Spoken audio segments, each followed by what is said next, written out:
آج موقع ہے، آج ہم اللہ کی طرف نہیں پلٹے۔ اگر جہنم کا فیصلہ ہو گیا قیامت کے دن تو چھوٹی سی آگ سے ڈر جانے والیوں، سوچو جہنم میں 70,000 مرتبہ ایک انسان کو آگ لگائی جائے گی، ہر مرتبہ کھال جل کے پگھل جائے گی، نئی کھال دی جائے گی۔ اس طرح سے ایک دن میں 70,000 بار ہر روز آگ لگا کے نئی کھال دی جائے گی۔ کیا اس کا سامنا ہم کر سکتے ہیں؟ نہیں کر سکتے۔ تو آج اللہ والے بن جاؤ، آج اللہ کی طرف پلٹنے والے بن جاؤ۔ سوچو وہ داؤد علیہ السلام کیسی تسبیح کرتے تھے، وہ صحابی کیسے نماز پڑھتے تھے، اور کیسا ایمان تھا ان کا۔ وہ جب دعا کرتے نا تو دنیا سے جاتے ہوئے بھی اللہ پر بھروسہ رکھتے ہوئے دعائیں کرتے۔ آج اگر ہم پر تھوڑی سی تکلیف آ جائے ہم پریشان ہو جاتے ہیں۔ ایک صحابی ہے، ان کا تو ایسا واقعہ ہے، غالباً حضرت عاصم رضی اللہ تعالیٰ عنہ، ان کے ہاتھوں مطلب جنگ میں اس نے مکہ کی جو ایک مشرکین تھے نا، اس عورت کے 2 بیٹے جنگ میں ان صحابی کے ہاتھوں مارے گئے تھے، مطلب جہنم رسید ہوئے تھے، وہ کافر تھے، مشرک تھے۔ تو اس ماں نے کہا تھا کہ اگر کوئی عاصم کو پکڑ لائے، عاصم کا سر کاٹ کے لائے تو میں اس کے کھوپڑی میں شراب پیوں گی۔ اللہ اکبر، کیسے نفرت کرتے تھے وہ لوگ ایمان والوں سے۔ سوچو اس عورت نے کہا تھا۔ اب کیا ہوا کہ ایک مرتبہ وہ دشمنوں کے ہاتھوں لگ گئے اور اس نے تحفہ دیا تھا، بہت بڑا اعلان کیا تھا، کوئی لائے تو میں اسے اتنا بڑا انعام دوں گی۔ اللہ اکبر، تو انہیں پتہ چل گیا تھا کہ ایک خاتون نے کہا ہے کہ اگر اس کا سر لایا گیا تو میں اس کے کھوپڑی میں شراب پیوں گی۔ کیسی باتیں کرتے تھے لوگ۔ اب وہ کیا ہوا، ایک مرتبہ جب لگے تھے ہاتھ تو انہوں نے ایک دعا کی کہ اللہ میرے نبی کو خبر کر دے کہ میرے ساتھ اس سلوک کیا گیا کہ دھوکے سے ہمیں مارا جا رہا ہے، اور دوسری دعا کی کہ یا رب العالمین میرے سر کی حفاظت فرمانا میرے شہادت کے بعد، میں تیری راہ میں شہید ہو رہا ہوں، بے شک تیری راہ میں شہید ہونے کے بعد میرے جسم کی، میرے سر کی حفاظت فرما۔ حدیث شریف کا مفہوم ہے۔ اور جب انہیں مارا گیا نا، شہید کیا گیا، اللہ اکبر، تو دشمنوں نے ان کا سر کاٹنے کی کوشش کی تھی کیونکہ اس پر بڑا انعام رکھا تھا، اور اس نے شراب پینے کا اعلان کیا تھا کہ ان کی کھوپڑی میں۔ تو اللہ تعالیٰ نے ان کی دعا ایسی قبول کی کہ سب سے پہلے حضور صلی اللہ علیہ وسلم کو خبر کر دی کہ انہیں دھوکے سے شہید کیا گیا، اور دوسری یہ خبر یہ ہوا کہ ان کے پورے بدن کے ارد گرد اللہ تعالیٰ نے شہد کی مکھیوں کو بھیج لیا۔ دیکھو یہ ہوتی ہے دعائیں، تڑپ کر کی ہوئی دعائیں۔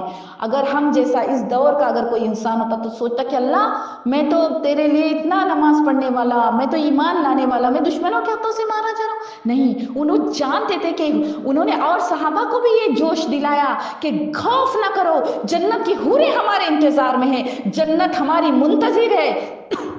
اللہ اکبر، سوچو یہ انہوں نے جوش دلایا تھا اس وقت۔ اور جب دعا کی تو ان کے سارے جسم کے ارد گرد شہد کی مکھیاں گھیر کے ایسی آ گئی کہ کوئی کافر ان کا سر کاٹنے کے لیے قریب نہیں آ سکا۔ یہاں تک کہ رات ہو گئی، کوئی اس شہد کی مکھی کو چیر کر ان کے قریب نہیں آ سکتا تھا۔ اللہ نے مکھیوں کے ذریعے ان کی حفاظت فرمائی، اور جب رات ہوئی لوگ سو گئے تو اتنی بارش برسائی کہ بارش کے دوران ان کو بہا کر لے جایا گیا، اور ان کی لاش کسی کے ہاتھ نہیں آئی۔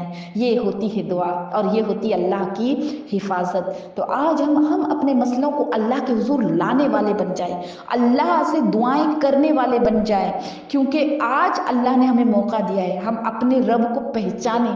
قرآن پڑھتے نا ہم تو ترجمے کو دیکھیں، اللہ تعالیٰ کے وعدے کو سمجھے کہ اللہ ہم سے کیا بات کر رہا ہے۔ روز سورہ ملک پڑھتے، سورہ ملک میں اللہ نے اتنی خوبصورتی سے اپنی شان بیان کی ہے کہ اگر ہم روز ترجمے پر غور کریں نا تو ہر روز ہمارا رشتہ اللہ سے قریب تر بنتا جائے، کیونکہ اللہ تعالیٰ تو ہمارے قریب ہے ہی۔ ہم دنیا داری میں، گناہ گاری میں، شیطان کی مکاری میں پھنسے ہوئے ہیں، جس کی وجہ سے ہم اپنے رب سے دور ہوتے جا رہے ہیں۔ تو آج موقع ہے، کیونکہ وہ دن اللہ نے فرمایا ہے کہ آ جائے گا وہ دن جب کان پھاڑنے والی آواز رونما ہوگی، شور مچانے والی قیامت، اور بہت بڑا ہنگامہ ہو جائے گا۔ اللہ اکبر، جب سورج کو لپیٹ دیا جائے گا، سوچو تو صحیح، اذا الشمس کورت، یہ آیت جب ہم پڑھتے ہیں نا تو ایک جسم پر کپ کپی طاری ہوتی ہے کہ سورج کو آج ہم دیکھ نہیں پاتے۔